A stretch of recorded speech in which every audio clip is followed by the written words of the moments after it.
ഇന്ന് കുറച്ച് വൈകിപ്പോയി. നമ്മുടെ സർവകക്ഷി യോഗം ഉണ്ടായിരുന്നല്ലോ, അതുകൊണ്ട് കുറച്ചൊന്ന് വൈകാനിടയായി. അതിന് ശേഷമാണ് നമ്മുടെ റിവ്യൂ മീറ്റിംഗ് ആരംഭിച്ചത്. അപ്പോൾ റിവ്യൂവിൽ കണ്ടൊരു കാര്യം, പുതുതായി 3 പേർക്ക് കൂടി കോവിഡ് സ്ഥിരീകരിച്ചു എന്നുള്ളതാണ്. അപ്പോൾ ആകെ 24 പേരായി ഇപ്പോൾ. അതിൽ ഡിസ്ചാർജ് ചെയ്തു പോയ 3 പേർ ഉൾപ്പെടെ എടുത്താൽ 27ആയി. രോഗം ഭേദമായവർ 3, ഇപ്പോൾ ചികിത്സയിലുള്ളവർ 24. ഇപ്പോൾ മലപ്പുറത്ത് 2 പേർക്കും കാസർഗോഡ് ഒരാൾക്കുമാണ് ഇന്ന് സ്ഥിരീകരിച്ചത്. നിരീക്ഷണത്തിലും 12,740 ആളുകളുണ്ട്. ഇതിൽ 12,470 പേര് വീടുകളിലാണ്, 270 പേര് ആശുപത്രികളിലുമാണ്. ഇന്ന് 72 പേരെ ആശുപത്രിയിൽ പ്രവേശിപ്പിച്ചിട്ടുണ്ട്. 2,297 സാമ്പിളുകളാണ് പരിശോധനയ്ക്ക് അയച്ചത്. അതിൽ 1,693 എണ്ണം രോഗബാധയില്ല എന്നുറപ്പായിട്ടുണ്ട്. ഇന്ന്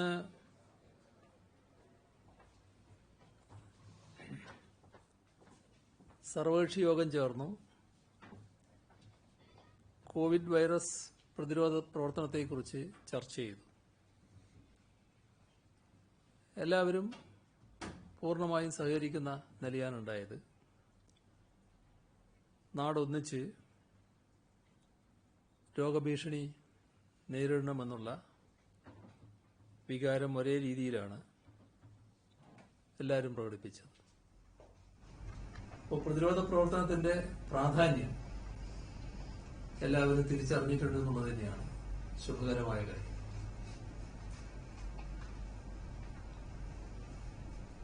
നമുക്കറിയാം, ഈ ജനുവരി അവസാനത്തോടെയാണ് ഈ രോഗവിവരങ്ങൾ നമ്മുടെ ശ്രദ്ധയിൽപ്പെടുന്നത്. അതുമായിട്ടുള്ള ആശങ്ക ഉയരുന്നത്. ആദ്യ സന്ദേശം ലഭിച്ചതുപോലെ തന്നെ സംസ്ഥാന സർക്കാർ ഇടപെട്ടിട്ടുണ്ട്. ആരോഗ്യവകുപ്പ് നല്ല രീതിയിൽ പ്രവർത്തിച്ചിട്ടുണ്ട് എന്ന് എല്ലാവർക്കും അറിയാം. അതിന് ഫലമുണ്ടായിട്ടുണ്ട്. രോഗവ്യാപനം തടയുന്നതിന് ആ ഇടപെടൽ ഫലപ്രദമായിരുന്നു. അതിന്റെ ഭാഗമായി ചില നിയന്ത്രണങ്ങൾ ഏർപ്പെടുത്തേണ്ടി വന്നിട്ടുണ്ട്. ജനങ്ങൾ തന്നെ സ്വമേധയാ നിയന്ത്രണം പാലിക്കാൻ തയ്യാറായിട്ടുണ്ട്. അങ്ങനെയൊക്കെ വരുമ്പോൾ സാമൂഹ്യമായി തന്നെ ചില പ്രശ്നങ്ങൾ ഉയർന്നിട്ടുണ്ട്. അതിലൊന്ന് ആളുകളുടെ ആശങ്കയും മറ്റും കാരണം സാധാരണ നിലക്കുള്ള വ്യാപാരങ്ങൾ നടക്കുന്നില്ല എന്നുള്ളത്. വ്യാപാര മേഖല ഏറെക്കുറെ നിർജീവാവസ്ഥയിലായിട്ടുണ്ട്. അപ്പോൾ അത് ദൈനംദിന ജീവിതത്തെ ബാധിക്കുന്ന അവസ്ഥയിലേക്ക് മാറുന്നുണ്ട്. തൊഴിൽശാലകളെയും ബാധിച്ചിട്ടുണ്ട്. ഇത് അതീവ ഗുരുതരമായ ഒരു പ്രശ്നമായിട്ട് തന്നെയാണ് സർക്കാർ കാണുന്നത്. ചെറുകിട കച്ചവടക്കാരായാലും ഇടത്തരം കച്ചവടക്കാരായാലും എല്ലാം കടുത്ത പ്രതിസന്ധി നേരിടുന്നുവെന്നാണ് സർക്കാർ മനസ്സിലാക്കുന്നത്. സാമൂഹ്യ ജീവിതം അതേ രീതിയിൽ മുന്നോട്ട് പോവുക എന്നത് ഏറ്റവും പ്രധാനമാണ്. രോഗപ്രതിരോധത്തിൻ്റെതായ ജാഗ്രത നമ്മൾ തോന്നണം. അതിനാവശ്യമായ എല്ലാ നടപടികളും എടുക്കണം. എന്നാൽ അത് മുഴുവൻ സാമൂഹ്യ ജീവിതവും സ്തംഭിച്ചിട്ടാകരുത്. അത് നമ്മുടെ നല്ല ഭാവിക്ക് തടസ്സം സൃഷ്ടിക്കുകയാണ് ചെയ്യുന്നത്. അപ്പൊ അതേപോലെ തന്നെ ബസ്സുകള്, ടാക്സി, ഓട്ടോ അടക്കമുള്ള പൊതുഗതാഗത സംവിധാനങ്ങൾ, ഇതൊക്കെ വലിയ തോതിൽ പ്രയാസത്തിലായിട്ടുണ്ട്. കാരണം ആളുകൾ യാത്ര ചെയ്യുന്നത് കുറയുന്നുണ്ട്. അതുകൊണ്ട് തന്നെ നല്ല പ്രയാസം വന്നിട്ടുണ്ട്. KSRTC മാത്രം ഒരു ദിവസം തന്നെ കോടിക്കണക്കിന് രൂപയുടെ നഷ്ടമാണ് നേരിടുന്നത്. ഇതിന്റെ ഭാഗമായി പ്രൈവറ്റ് ബസ്സുകൾക്കും മറ്റും അവർ ടാക്സ് അടക്കേണ്ട ഒരു ഘട്ടമാണിത്. അത് അല്പം നീട്ടിവെക്കുന്ന നില സർക്കാർ സ്വീകരിച്ചിട്ടുണ്ട്. നമ്മള് പൊതുപരിപാടികളാകെ നിർത്തിവെച്ചിട്ടുണ്ട്. വിനോദസഞ്ചാര മേഖലയിൽ നിയന്ത്രണങ്ങൾ കൊണ്ടുവന്നിട്ടുണ്ട്. ഇതിന്റെ ഭാഗമായി വിനോദസഞ്ചാര മേഖല നേരിടുന്ന ഗൗരവമായ പ്രശ്നങ്ങളുണ്ട്. ആയിരക്കണക്കിന് ജീവനക്കാർ നേരിടുന്ന പ്രശ്നങ്ങളുണ്ട്. അവരുടെ ഉപജീവന മാർഗം തടസ്സപ്പെടുന്ന നില വന്നിട്ടുണ്ട്. ഇതൊക്കെ കാണിക്കുന്നത്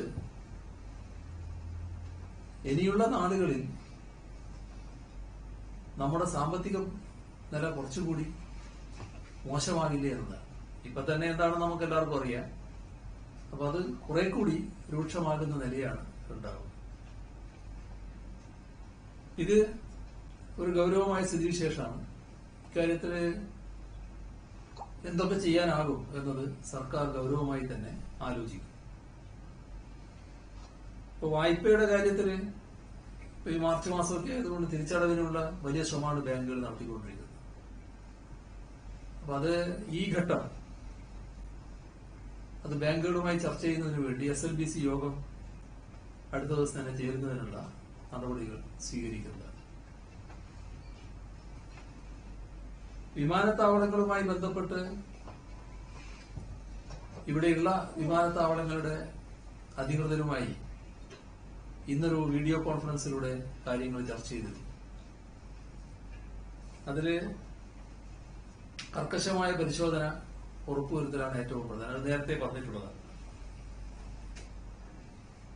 ഇങ്ങോട്ട് വരുന്നവരെ മാത്രമല്ല, ഇവിടുന്ന് അങ്ങോട്ട് യാത്ര ചെയ്യുന്നവരെയും പരിശോധിക്കാനുള്ള സംവിധാനം ഒരുക്കാനാണ് ഉദ്ദേശിക്കുന്നത്.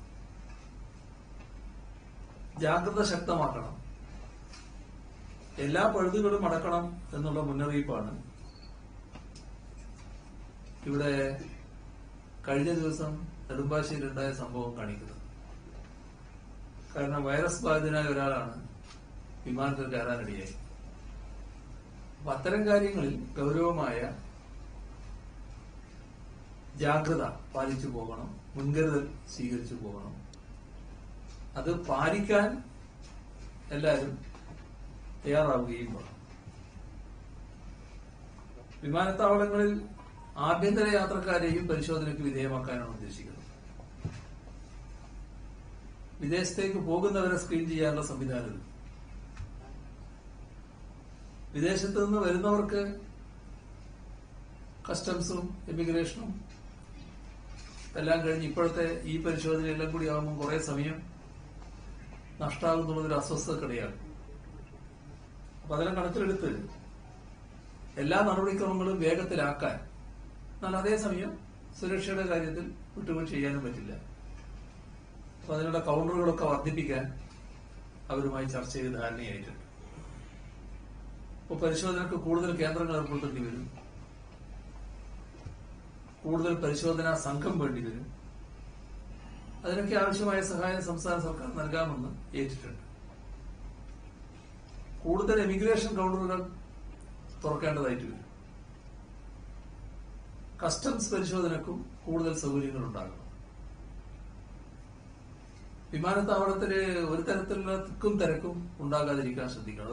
ഒന്നിലധികം വിമാനങ്ങൾ ഒന്നിച്ചു വന്നാൽ പോലും തിരക്കില്ലാതെ ആളുകളെ പുറത്തേക്ക് കടത്തുന്ന രീതിയാണ് സ്വീകരിക്കുന്നത്. നിരീക്ഷണത്തിൽ കഴിയേണ്ടവരെ അപ്പൊ തന്നെ അവിടുന്ന് മാറ്റേണ്ടതായിട്ടുണ്ട്. രോഗലക്ഷണങ്ങൾ ഉള്ളവരാണെങ്കിൽ നേരിട്ട് ആശുപത്രിയിലേക്ക് എത്തിക്കും ആംബുലൻസ്. മറ്റുള്ളവര്, നിരീക്ഷണത്തിലുള്ളവര് വീടുകളിലാണ് ഐസൊലേഷനിൽ കഴിയേണ്ടത്. അപ്പൊ അതിനും പ്രത്യേക വാഹനം ഏർപ്പാട് ചെയ്യും. വാഹനം ഏർപ്പാട് ചെയ്ത് വിമാനത്താവളത്തിൽ നേരിട്ട് അവർ ഇഷ്ടം പോലെ വാഹനങ്ങൾ കയറി പോകുന്നത് നിരീക്ഷണത്തിലായതുകൊണ്ട് ഗുണം ചെയ്യില്ല. അപ്പോൾ വാഹനം ഒരു റൂട്ട് വഴി പോയാൽ ഒരു സ്ഥലത്ത് ഇറങ്ങേണ്ടവർക്ക് അവിടെ ഇറങ്ങി പിന്നെ അപ്പുറത്തേക്ക് പോകാം. ആ തരത്തിൽ പോലീസ് ക്രമീകരിക്കണം എന്ന് കണ്ടിട്ടുണ്ട്. അവരെ വീടുകളിൽ എത്തിക്കുകയാണ്, പോലീസിന്റെ മേൽനോട്ടത്തിൽ ഇവരെ വീടുകളിൽ എത്തിക്കുന്ന നിലയാണ് സ്വീകരിക്കുക. വീടുകളിലെ ഐസൊലേഷനിൽ പോകാൻ നിർദ്ദേശിക്കപ്പെട്ടവരുടെ വിവരങ്ങൾ ആരോഗ്യവകുപ്പിന്റെ സ്റ്റേറ്റ് സെല്ലിലേക്ക് കൃത്യമായിട്ട് അറിയിക്കുന്ന നില സ്വീകരിക്കണമെന്ന് കണ്ടിട്ടുണ്ട്. ഇപ്പൊ വിമാനത്താവളങ്ങളിലെ തിരക്കൊഴിവാക്കൽ വളരെ പ്രധാനമാണ്. തിരക്ക് എങ്ങനെയാണ് വരുന്നത്? ഒരു യാത്ര ചെയ്യുന്നവരുടെ കൂടെ കുറെ ആളുകൾ അവരെ യാത്രയാക്കാൻ വേണ്ടി വരുന്നതാണ്. അവരെല്ലാം കൂടി ആകുമ്പോൾ വലിയ ആൾക്കൂട്ടായി. ഇങ്ങോട്ട് വരുന്നവരെ സ്വീകരിക്കാൻ വേണ്ടി കുടുംബാംഗങ്ങളും സുഹൃത്തുക്കളും ബന്ധുക്കളും ഒക്കെ ആയിട്ട് കുറെ ആൾക്കാർ വരും. അപ്പൊ അതും വലിയ ആൾക്കൂട്ടമായി മാറും. അപ്പൊ ഇത് സ്വയം ആളുകൾ നിയന്ത്രിക്കണം. ഈ സാഹചര്യം മനസ്സിലാക്കി അത്തരത്തിൽ കൂടുതൽ ആളുകൾ വരാതിരിക്കണം. വിമാനത്താവള പരിസരം വലിയ തോതിൽ ആളുകൾ ഇല്ലാതിരിക്കാൻ ശ്രദ്ധിക്കണം. അതോടൊപ്പം വീടുകളിൽ നിരീക്ഷണത്തിന് വിധേയരാകുന്നവര് വിമാനത്താവളത്തിൽ നിന്ന് തന്നെ അവർക്ക് വ്യക്തമായ നിർദ്ദേശങ്ങൾ നൽകാനുള്ള സംവിധാനം എടുക്കുന്നത്. എന്തൊക്കെയാണ് അവർ ചെയ്യേണ്ടത്, എന്തൊക്കെ പാലിച്ചിരിക്കണം, ആ കാര്യങ്ങൾ കൃത്യമായി അറിയിക്കാനുള്ള നടപടികൾ എടുക്കുന്നുണ്ട്. കൂടുതൽ ആംബുലൻസ് വിമാനത്താവളങ്ങളിൽ ഒരുക്കാൻ ഉദ്ദേശിക്കുന്നുണ്ട്.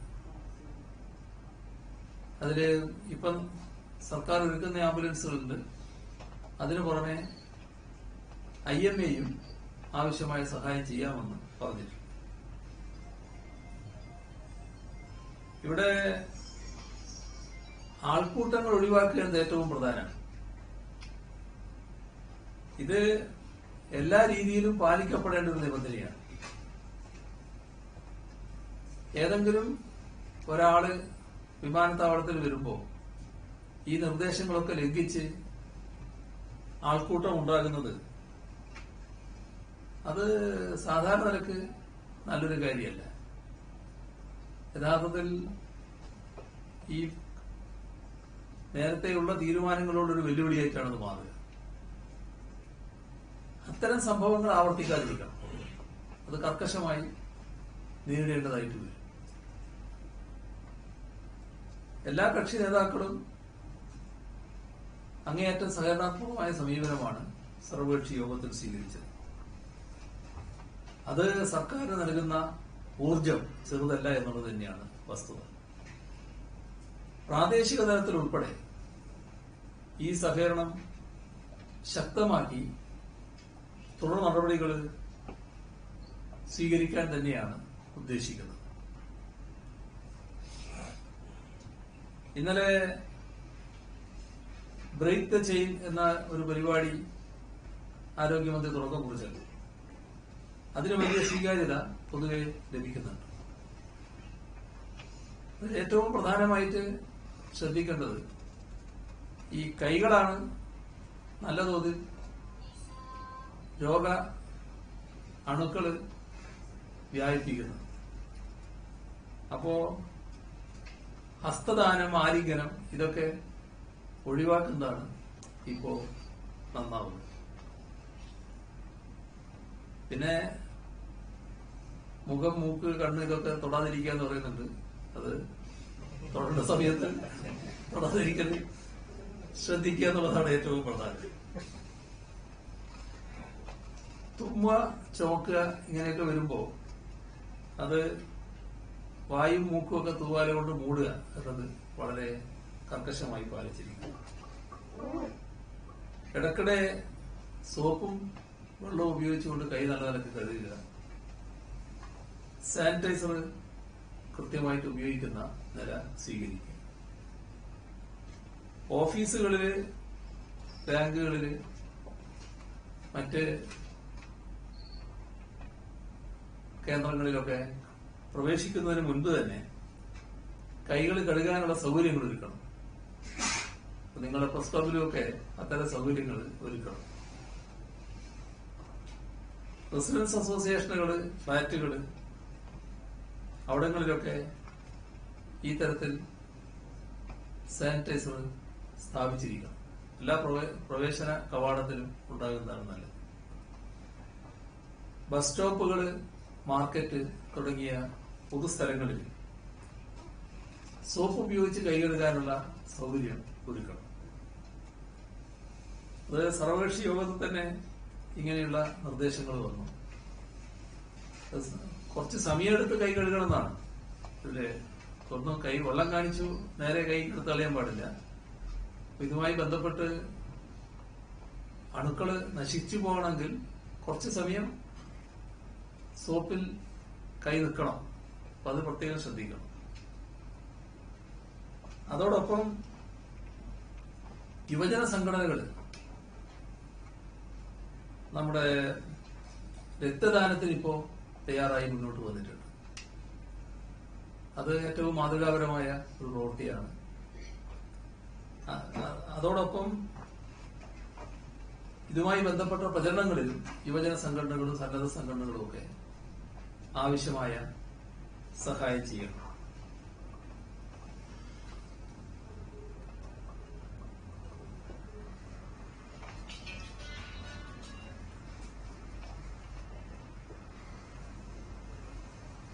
ഈ ഘട്ടത്തില്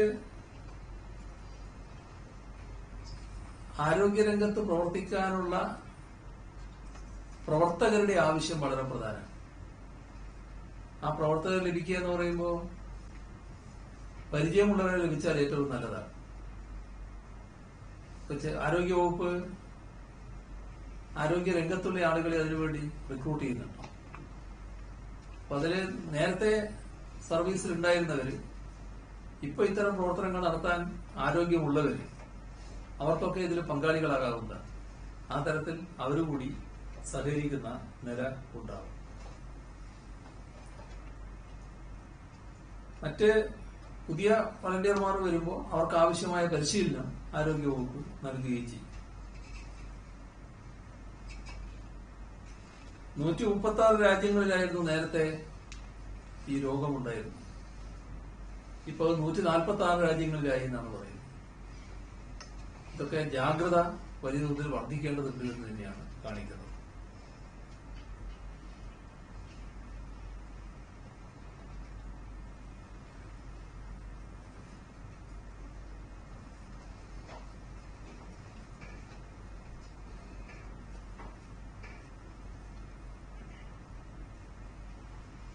ടൂറിസ്റ്റുകളോടുള്ള പെരുമാറ്റത്തില് നേരത്തെ തന്നെ പറഞ്ഞതാണ്, അവരെന്തോ ഒരു രോഗവും കൊണ്ട് വരുന്നവരാണ് എന്ന മട്ടില് അവരെ കാണാതിരിക്കുക എന്നുള്ളത് ഏറ്റവും പ്രധാനം. ഇന്നത്തെ ഘട്ടത്തിൽ ലോകത്താകെ രോഗങ്ങൾ ഉണ്ടായിട്ടുണ്ട്. ചിലര് രോഗം ബാധിച്ചവരും കാണും. പക്ഷെ എല്ലാവരെയും രോഗബാധിതരായിട്ട് കാണാൻ പാടില്ല. രോഗബാധിതരാണെങ്കിൽ അവർക്ക് ചികിത്സിക്കാനുള്ള സൗകര്യങ്ങൾ നമ്മളിവിടെ ഒരുക്കുന്നുണ്ട്. ആ നിലക്കാണ് അതിനെ കാണേണ്ടത്. നമുക്ക് ഈ ഘട്ടം കഴിയണം. ഈ ഘട്ടം കഴിഞ്ഞാലും കേരളത്തില് ടൂറിസം എന്നത് പ്രധാനപ്പെട്ടൊരു ഭാഗമാണ്. കേരളത്തിന്റെ അതിജീവനത്തിന് ഏറ്റവും പ്രധാനപ്പെട്ടൊരു ഭാഗമാണ്. ഇതോടുകൂടി ഇനി കേരളത്തിലേക്ക് ആരും വരാൻ പാടില്ല എന്നുള്ളൊരു തോന്നല് വിദേശത്ത് നിന്ന് ടൂറിസ്റ്റുകൾക്ക് ഉണ്ടാക്കാൻ പാടില്ല. ടൂറിസ്റ്റുകൾക്ക് ആർക്കും ഉണ്ടാക്കാൻ പാടില്ല. അത് പ്രധാനമായി എല്ലാവരും മനസ്സിൽ കരുതേണ്ട ഒരു കാര്യമാണ്. നമ്മളെല്ലാവരും ജാഗ്രത പാലിക്കണം. വിദേശത്ത് വരുന്നവരും ജാഗ്രത പാലിക്കണം. അതിന് അവരെ ജാഗ്രത പാലിപ്പിക്കാൻ ആവശ്യമായ നടപടികൾ നമുക്ക് പൊതുവിൽ സ്വീകരിക്കുകയും ചെയ്യും. ഇതോടൊപ്പം ചൂണ്ടിക്കാണിക്കാനുള്ളൊരു കാര്യം നേരത്തെ പറഞ്ഞതാണ്, ആരാധനാലയങ്ങളുടെ കാര്യം. ആരാധനാലയങ്ങൾ ഇനി ഒരു ഘട്ടം കൂടി കടക്കണ്ടേ എന്ന് നമ്മൾ ആലോചിക്കേണ്ടതാണ്. ഇപ്പൊ ചില രാജ്യങ്ങള് ഈ ബാങ്ക് വിളിക്കുന്ന സമയത്ത് തന്നെ നിങ്ങൾ വീട്ടിൽ വെച്ച് നമസ്കരിച്ചാൽ മതി എന്ന് പറയുന്ന നില സ്വീകരിക്കുന്നു. അപ്പൊ നമ്മുടെ ആരാധനാലയങ്ങള് മുസ്ലിമിന്റെതും ക്രിസ്ത്യാനിയുടേതും ഹിന്ദുവിന്റെയും ഒക്കെ ആരാധനാലയങ്ങൾ. ആ ആരാധനാലയങ്ങളില് വലിയ തോതിൽ ആളുകൾ കൂടുന്ന ആ ഒരു സാഹചര്യം ഒഴിവാക്കണം. അവിടെയുള്ള സാധാരണ ചടങ്ങുകൾക്ക് ഒന്നിനും തടസ്സം വരുന്നില്ല. അതെല്ലാം അതേ രീതിയിൽ നടക്കട്ടെ. എന്നാൽ ആളുകൾ കൂടരുത് എന്നൊരു നില പൊതുവിൽ ആരാധനാലയങ്ങളുടെ മേധാവികൾ തന്നെ സ്വീകരിക്കണം. അവരത്തരത്തിലൊരു അറിയിപ്പ് കൊടുക്കുന്ന നിലയുണ്ടാകും. ജില്ലാ ഭരണകൂടം ആരാധനാലയങ്ങളുമായി ഇപ്പൊ തന്നെ ചർച്ച നടത്തിയിട്ടുണ്ട്. അതൊരു നമ്മുടെ നാടിന്റെ ആവശ്യമായി കരുതിക്കൊണ്ട് ആരോഗ്യകരമായൊരു സമീപനം സ്വീകരിക്കണമെന്നാണ് എല്ലാ ആരാധനാലയങ്ങളോടും പൊതുവെ അഭ്യർത്ഥിക്കാനുള്ളത്. ഇതോടൊപ്പം ക്ഷേമ പെൻഷനും മറ്റു പെൻഷനുകളും ഒക്കെ ലഭിക്കാനുള്ള അപേക്ഷ കൊടുക്കേണ്ട സമയമാണ്.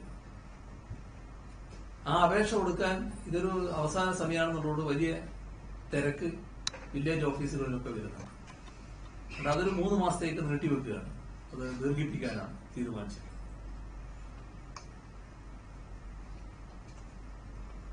മെഡിക്കൽ വേസ്റ്റ് സംസ്കരിക്കൽ ഒരു പ്രധാന പ്രശ്നമാണ്. ഇത് ചിലയിടങ്ങളിൽ നേരത്തെ തന്നെ സ്ഥലം കണ്ടിരുന്നു. അവിടെ ചില എതിർപ്പുകൾ വന്നപ്പോഴാണ് ഇത് സംസ്കരിക്കുന്നതിന് പ്രയാസം വന്നത്. ഏതായാലും നമുക്ക് അത് അടിയന്തരമായിട്ടും ചെയ്യേണ്ടതായിട്ടുണ്ട്. അതിൽ നാടിന്റെ സഹകരണം ആ കാര്യത്തിൽ ഉണ്ടാകണം എന്നാണ് അഭ്യർത്ഥിക്കാറുള്ളത്. മെഡിക്കൽ വിദ്യാർത്ഥികൾക്ക് ഇപ്പോൾ അവധിയില്ല. മറ്റെല്ലാ വിദ്യാലയങ്ങളും അടച്ചിട്ടുണ്ടെങ്കിലും മെഡിക്കൽ വിദ്യാർത്ഥികൾ ഇപ്പോൾ തുറന്നു പ്രവർത്തിക്കുകയാണ്. അതില് PGക്കുള്ള വിദ്യാർത്ഥികളും അതുപോലുള്ള ഹൗസ് സർജൻസ് അങ്ങനെയുള്ളവരൊക്കെ ഈ രോഗവുമായി ബന്ധപ്പെട്ടുള്ള കാര്യങ്ങളിൽ സഹായിക്കാൻ പറ്റുന്നവരാണ്. എന്നാൽ ജൂനിയർ വിദ്യാർത്ഥികളുണ്ട്. അവര് ഇവിടെ മെഡിക്കൽ കോളേജിലുണ്ട്. അത് കഴിഞ്ഞ് പിന്നെ നാട്ടിലേക്ക് പോവുകയാണ്. ചിലപ്പോൾ ഡോക്ടർമാരുടെ കൂടെ അവരുണ്ട്. അപ്പോ അത് ചില പ്രശ്നങ്ങൾ ഉണ്ടാക്കുന്നുണ്ട്. അപ്പൊ ആ ഒരു സാഹചര്യത്തിൽ അവർക്ക് അവധി കൊടുക്കാം എന്നാണ് കാണുന്നത്. ഈ ഘട്ടത്തിൽ കുറച്ചു നാളത്തേക്ക് അവധി അവർക്ക് ഉണ്ടാകുന്നതായിരിക്കും എന്നാണ്. വേറൊരു പ്രശ്നം ഇപ്പോ അതെ അതെ അതെ അവർക്ക് ഈ ചികിത്സക്ക് സഹായിക്കേണ്ടവരായതുകൊണ്ട് അവരുണ്ടാവണം. ജൂനിയർ വിദ്യാർത്ഥികൾക്ക് മാത്രമാണ് ഇത് വാദം. ചികിത്സക്ക് സഹായിക്കാൻ പറ്റുന്നവരെ അതിന് നിലനിർത്തുന്നതാണ് നന്നാവുക. പിന്നീട് പ്രശ്നം വരുന്നത് ഇതര സംസ്ഥാനങ്ങളിലുള്ള അവിടങ്ങളിൽ പഠിക്കുന്ന വിദ്യാർത്ഥികൾ, നമ്മുടെ കേരളീയരായ വിദ്യാർത്ഥികൾ, അവിടെ ചില സ്ഥാപനങ്ങൾ അടച്ചു. തിരിച്ചു വരാനുള്ള യാത്രാ സൗകര്യത്തിന്റെ പ്രശ്നം വരുന്നുണ്ട്. അപ്പൊ ആ യാത്രാ സൗകര്യം വർദ്ധിപ്പിക്കുന്നതിന് വേണ്ടി കേന്ദ്ര ഗവൺമെന്റുമായി ബന്ധപ്പെടാൻ തീരുമാനിച്ചിട്ടുണ്ട്. നമ്മുടെ സംസ്ഥാനത്ത് ഇപ്പൊ പ്രവർത്തിക്കാത്ത ആശുപത്രികളുടെ പൂർണ്ണമായ ലിസ്റ്റ് തയ്യാറാക്കാൻ തീരുമാനിച്ചിട്ടുണ്ട്. ജോലിയില്ലാത്തതുകൊണ്ട് ചില കേന്ദ്രങ്ങളിൽ ആയിരക്കണക്കിൽ അതിഥി തൊഴിലാളികൾ ചില കവലകളിൽ ഇങ്ങനെ ഇരിക്കുന്നത് പ്രശ്നം വരുന്നത്. അത് തന്നെ ഒരു സാമൂഹ്യ പ്രശ്നമാണ്. അപ്പൊ അത് സൗഹാർദ്ദപരമായി അവരോട് പറഞ്ഞ് അവരുടെ ക്യാമ്പിൽ തന്നെ കഴിയുന്ന അവസ്ഥ എടുക്കണം. എല്ലാവരും കൂട്ടം കൂടി ഈ പറയുന്ന കവലകളിലൊക്കെ കൂടി നിൽക്കുന്നത് ശരിയല്ല. അതിന് ജില്ലാ ഭരണകൂടം നടപടി എടുക്കണം എന്ന് നിർദ്ദേശിച്ചിട്ടുണ്ട്. വിവാഹത്തിൽ പങ്കെടുക്കുന്നവരുടെ പ്രശ്നം നേരത്തെ പറഞ്ഞതാണ്. ഇപ്പൊ ഇന്നലെ ഒരു സ്ഥലത്തൊരു പ്രശ്നം ഉണ്ടായത്, ഒരു ഹോള് ബുക്ക് ചെയ്തു. അപ്പൊ ആയിരക്കണക്കിന് ആളാണ് അവിടത്തേക്ക് വന്നത്. അപ്പൊ ഒരു 50 പേര് കയറിയാൽ മതി എന്ന് ഹോളിന്റെ ആൾക്കാർ പറഞ്ഞു. അത് പ്രശ്നമായി, വഴക്കായി. ഇതൊരു പ്രശ്നമായിട്ട് വരികയാണ്. അപ്പൊ ഒരു വിവാഹ സ്ഥലത്ത് 100-ലധികം ആളുകൾ പാടില്ല എന്നാണ് പൊതുവിൽ കാണുന്നത്. അതോടൊപ്പം തന്നെ ഇപ്പൊ ധാരാളം ഉത്സവങ്ങൾ നടക്കുന്ന സമയമാണ്. പിന്നെ പൊങ്കാലകളും ഒക്കെ ധാരാളം നടക്കുന്നുണ്ട്. മറ്റു ഉത്സവങ്ങളുമുണ്ട്. ഇങ്ങനെയുള്ള എല്ലാ ഉത്സവങ്ങളും അത് വലിയ തോതിൽ ആൾക്കൂട്ടം ഇല്ലാതിരിക്കുന്നതിന് ശ്രദ്ധിക്കുന്ന തരത്തിൽ ഒരു ചടങ്ങ് മാത്രമാക്കി ചുരുക്കുന്നതിന് എല്ലാവരും ശ്രദ്ധിക്കേണ്ടതാണ്. കുടുംബ കോടതികളിലെ തിരക്ക്, അത് ചെറിയ കുട്ടിയും പിന്നെ സ്ത്രീകളും എല്ലാം കൂടി വലിയ തിരക്കാണ് ഓരോ കുടുംബ കോടതിയിലുള്ളത്.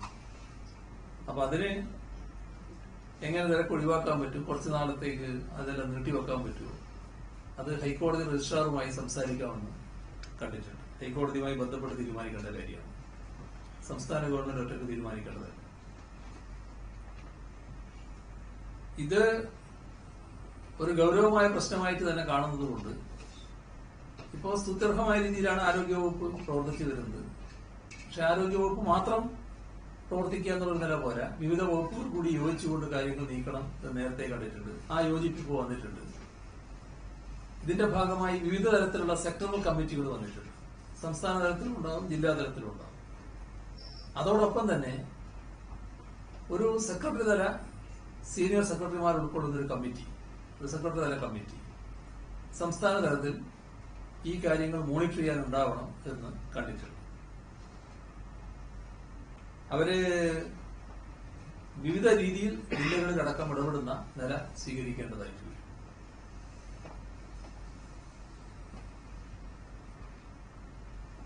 സർവകക്ഷി യോഗത്തിൽ ചർച്ച ചെയ്ത മറ്റൊരു പ്രശ്നം സെൻസസ് പ്രവർത്തനങ്ങൾ സംബന്ധിച്ചായിരുന്നു. അപ്പോൾ സെൻസസ് പ്രവർത്തനങ്ങൾ നടക്കേണ്ടത് അനിവാര്യമാണ് എന്ന് സർവകക്ഷി യോഗം പൊതുവിൽ വിലയിരുത്തി. ഇപ്പോൾ ദേശീയ ജനസംഖ്യാ രജിസ്റ്റർ NPR അതുമായി ബന്ധപ്പെട്ട എല്ലാ പ്രവർത്തനങ്ങളും സംസ്ഥാന സർക്കാർ സ്റ്റേ ചെയ്തിട്ടുണ്ട്. ആ സാഹചര്യത്തിൽ സെൻസസിന്റെ പ്രവർത്തനവുമായി മുന്നോട്ട് പോകാനാണ് യോഗത്തിൽ ധാരണയായത്. സെൻസസ് സംബന്ധിച്ച് ഒരു തരത്തിലുള്ള ആശങ്കയും ആവശ്യമില്ല. NPR-ൽ നിന്നാണ്, ഈ ദേശീയ ജനസംഖ്യാ രജിസ്റ്ററിൽ നിന്നാണ് ദേശീയ പൗരത്വ രജിസ്റ്റർ NRC ഉണ്ടാകാൻ പോകുന്നത്. NRCക്ക് വേണ്ടി പ്രത്യേക നോട്ടിഫിക്കേഷൻ ഒന്നും ഉണ്ടാവില്ല.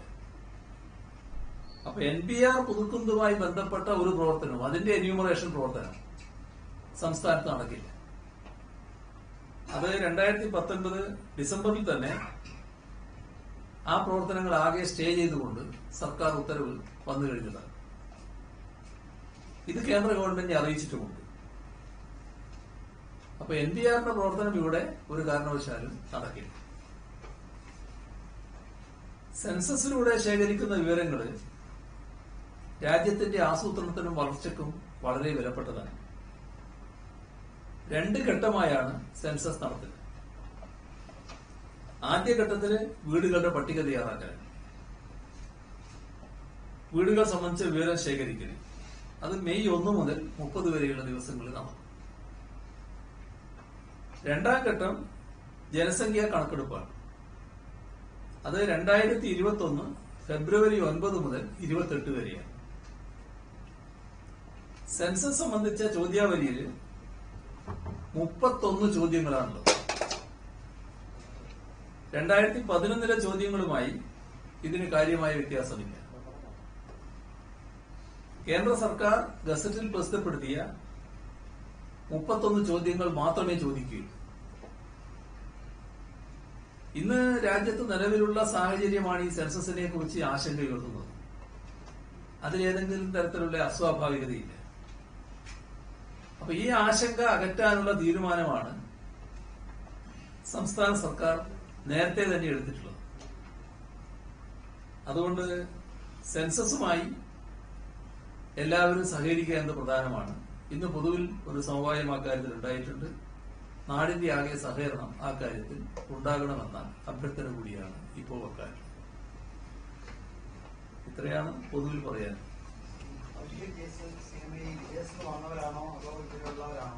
ഏത്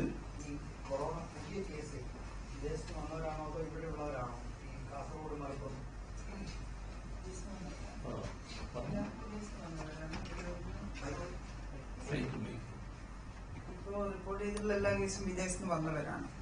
അതില് ഒന്ന് കാസർഗോഡ് ദുബായ് ആണ്, മറ്റേത് സൗദി അറേബ്യ. ഒരു കേസേ ഉള്ളൂ, അത് ദുബായ് റിലീസിനാണ്. പിന്നെ മറ്റത് ഈ സൗദി അറേബ്യ എന്ന് വന്നതാണ് മറ്റൊരു പോസിറ്റീവ് കേസ്, മലപ്പുറം ജില്ലയിൽ. അല്ല, ഇപ്പം വരുമ്പോ നമ്മൾ സ്ക്രീൻ ചെയ്ത് ഐസൊലേഷനിൽ ഹോം ക്വാറന്റൈനിൽ പറഞ്ഞയച്ചവരാണ്. അത്ര വിശദീകരിച്ചിട്ടില്ല. സൗദിയിൽ നിന്ന് വന്നതാണെന്ന് മാത്രമേ ഉള്ളൂ. അതെ അതെ, ഈ 3 കേസും ഇപ്പോ വിദേശത്ത് നിന്ന് വരുന്നവരെ നമ്മൾ സ്ക്രീൻ ചെയ്ത് ഹോം ക്വാറന്റൈനിൽ പറഞ്ഞയച്ച കേസുകളാണ്. ഒന്ന് സൗദിയിൽ നിന്നാണ്, മറ്റതും കൂടി ദുബായിൽ നിന്നാണെന്ന് എൻ്റെ ഒരു ഇത്. ഏതായാലും അവിടുന്ന് വന്നവരാ, ആ ബേസിൽ നിന്ന് വന്നവരാണ്.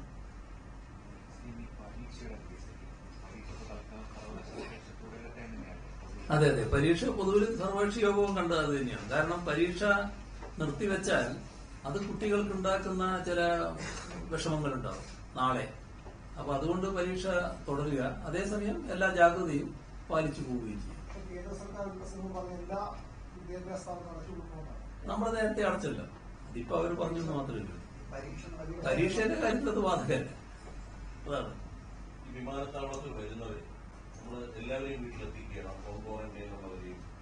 അല്ല, ഇത്തരം രാജ്യങ്ങളിൽ നിന്ന് വരുന്നവര്, ചില രാജ്യങ്ങൾ പ്രത്യേകം എടുത്തിട്ടുണ്ട്. ആ രാജ്യങ്ങളിൽ നിന്ന് വരുന്നവര് 14 ദിവസം നിരീക്ഷണത്തിൽ കഴിയേണ്ടി വരും. അവരെ പിന്നെ വീട്ടിലേക്ക് എത്തിക്കുന്ന രീതിയാണ്. വിമാനത്താവളങ്ങളിൽ എസ്പിമാരുടെ നേതൃത്വത്തിലുള്ള പോലീസ് സംഘമുണ്ട് പരിശോധനയ്ക്ക്.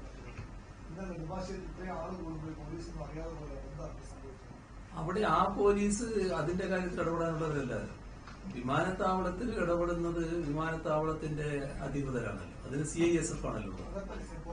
അല്ല, പുറത്ത് തന്നെ അതിന്റെ കാര്യങ്ങൾ, പരിസരം അവരല്ലേ, പരിസരം വാങ്ങി അവരുടെ കയ്യിലല്ലേ. ഏതായാലും പിന്നെ CISFന്റെ മേധാവിയാണ് ഇന്ന് ആ ചോദ്യത്തിന് ഉത്തരം പറഞ്ഞത്. അവിടെ നിൽക്കുന്ന പോലീസ് SP എല്ലാം ഉത്തരം പറഞ്ഞു, ചോദിച്ചു എന്തുകൊണ്ട് അങ്ങനെ സംഭവിച്ചു. അപ്പൊ അവര് നടപടികൾ എടുക്കുന്നുണ്ട്, മറ്റു കാര്യങ്ങളൊക്കെ പറയുന്നുണ്ട്. അപ്പൊ അതെല്ലാം നടപടിയെടുക്കലല്ല, ഇനി ഇങ്ങനെ സംഭവിക്കാതിരിക്കുകയായിരുന്നു വേണ്ടത് എന്ന് അവരോട് പറഞ്ഞിട്ടുണ്ട്. അന്ന് കഴിഞ്ഞല്ലോ, അതാണ് ഉണ്ടായത്.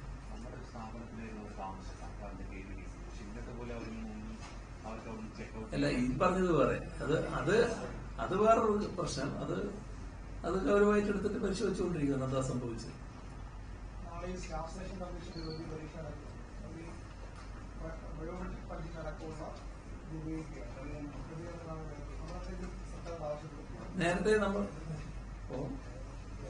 നേരത്തെ നമ്മുടെ ശ്രദ്ധയിലുണ്ടായിരുന്നു, നമ്മൾ ഇടപെട്ടിരുന്നു. ഇപ്പൊ CS പറയുന്നത് ബയോമെട്രിക് വേണ്ട, പഞ്ചിങ് വേണ്ടാന്ന് വെച്ചിട്ടുണ്ടെന്നാണ്.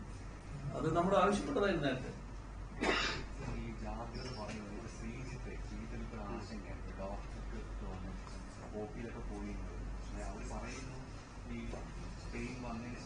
സ്പെയിൻ ജാഗ്രതാ പട്ടികയിൽ വരുന്നതിന് മുമ്പാണ് ഹോസ്പിറ്റലിൽ. പക്ഷെ അതൊരു ആശങ്ക ഉണ്ടാക്കും. ഒരു ഡോക്ടർ അങ്ങനെ ഇടപെടാവുന്നതാണ് പ്രധാനപ്പെട്ട ചോദ്യം. എന്ത് ചെയ്യാൻ, ഒരു വളരെ ദുഃഖകരമായ ഒരു സംഭവമായിരിക്കും അത്. അവിടെ 15 പേര്, ഇപ്പുറത്ത് 18 പേര്. ഇവിടെ കൊല്ലത്തെ പിന്നെ ഒരാൾ ഇറങ്ങി നടന്നിട്ട് അവിടെ നിരീക്ഷണത്തിൽ കഴിയുന്നയാളാണ്. അയാൾ അവിടെ നിന്ന് ഇറങ്ങി നടന്നു. അവിടുന്ന് വാഹനാപകടം ഉണ്ടായി. പാളയത്തോടെ ചേർന്നു കൊല്ലത്ത്. അങ്ങനെ അങ്ങനെ അവിടെ പിന്നെ എത്തി. നമ്മൾ പറയുന്ന നിർദ്ദേശങ്ങൾ പാലിക്കാതിരിക്കുമ്പോൾ ഉണ്ടാകുന്ന ഒരു ആപത്താണ് ഇത് കാണുന്നത്. എന്നിട്ട് ഈ ഒരാളെ ചികിത്സിച്ചതിന്റെ ഭാഗമായി 18 പേര് ഐസൊലേഷനിൽ കഴിയേണ്ടി വരും, മെഡിക്കൽ കോളേജ്. മറ്റതിന്റെ ഭാഗമായിട്ട് 15 പേര് കഴിയേണ്ടി വരും. ഇതാണ് അതിന്റെ പ്രശ്നം.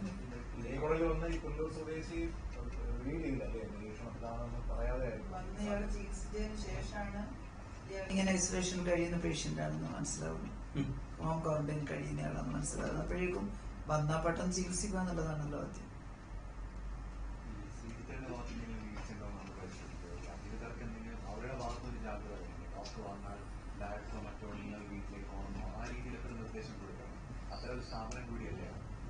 അല്ല, ആ തരത്തിൽ അവര് ആലോചിച്ചില്ല എന്നാണ് തോന്നുന്നത്. ഇത് ഒരു സാധാരണ ഒരാള് പിന്നെ പോയിട്ട് വന്നു, മറ്റു പ്രശ്നങ്ങളൊന്നും ഇല്ല എന്നുള്ളത് മട്ടിലേക്ക് അവർ സ്വീകരിച്ചിട്ടുണ്ടായിരുന്നു.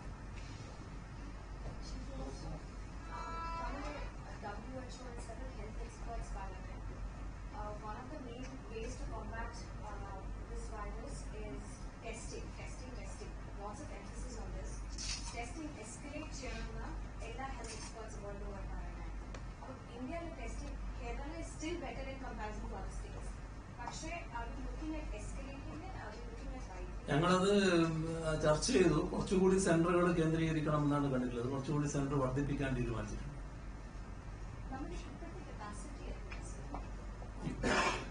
ഇപ്പം പിന്നെ 4 എണ്ണല്ലേ. തൃശ്ശൂർ മെഡിക്കൽ കോളേജ് കൂടി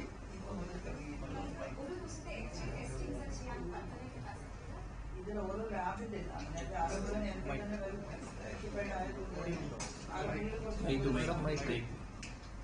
ആലപ്പുഴയിൽ നമുക്ക് കുറച്ച് കൂടുതൽ സാമ്പിളുകൾ ടെസ്റ്റ് ചെയ്യാൻ കഴിയുന്നുണ്ട്. നേരത്തെ തന്നെ വെൽ എക്യുപ്ഡ് ട്രെയിൻഡ് ആയിട്ടുള്ള ഒരുപാട് ആളുകളുണ്ട്.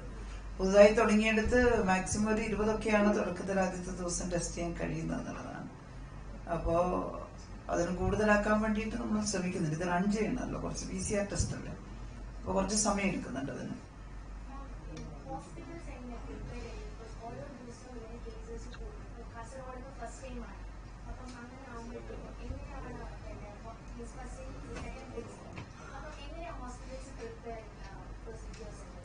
ഇതിൽ നമ്മൾ നേരത്തെ തന്നെ പറഞ്ഞിട്ടുണ്ട്, നമ്മുടെ സ്റ്റാൻഡേർഡ് ഓപ്പറേറ്റിംഗ് പ്രൊസീഡിങ്സ് ഉണ്ട്, അതിന്റെ നടപടിക്രമങ്ങളുണ്ട്. അതനുസരിച്ചിട്ട് പറഞ്ഞിട്ടുണ്ട്. നമ്മുടെ നേരത്തെ തന്നെ മനസ്സിൽ കണ്ടുകൊണ്ട് ഓരോ ജില്ലയിലും ഇത്ര ഐസൊലേഷൻ വാർഡുകൾ, അതുപോലെ തന്നെ അതിനാവശ്യമായിട്ടുള്ള മറ്റ് സംവിധാനങ്ങൾ, അത് വളരെ വിശദമായിട്ടുള്ള ഒരു കാര്യമാണ്. അത് നേരത്തെ തന്നെ പ്രിപ്പയർ ചെയ്ത് വെച്ചിട്ടുണ്ട്.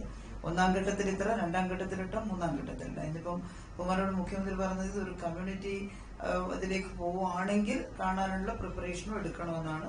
അങ്ങനെ ഇപ്പൊ നമ്മൾ കണ്ടിട്ടുണ്ട്. നാളെ കാണണ്ടേ നമ്മളല്ലേ?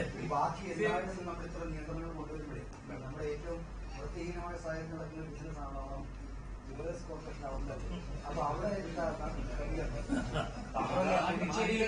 പുതുച്ചേരിയിൽ അത് ബാറുകൾ അടക്കി വെച്ചിരുന്നു. ഓ അത് ശരി.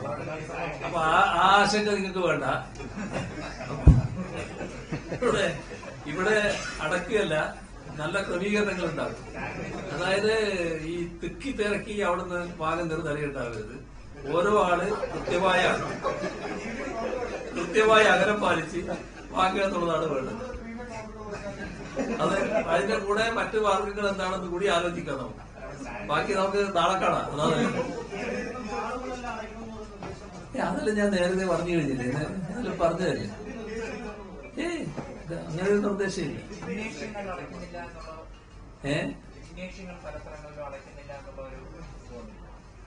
അല്ല, നമുക്ക് നാളെ എടുക്കാം ബാക്കി കാര്യങ്ങൾ. അതാണ് ഡോക്ടറിന്റെ കാര്യം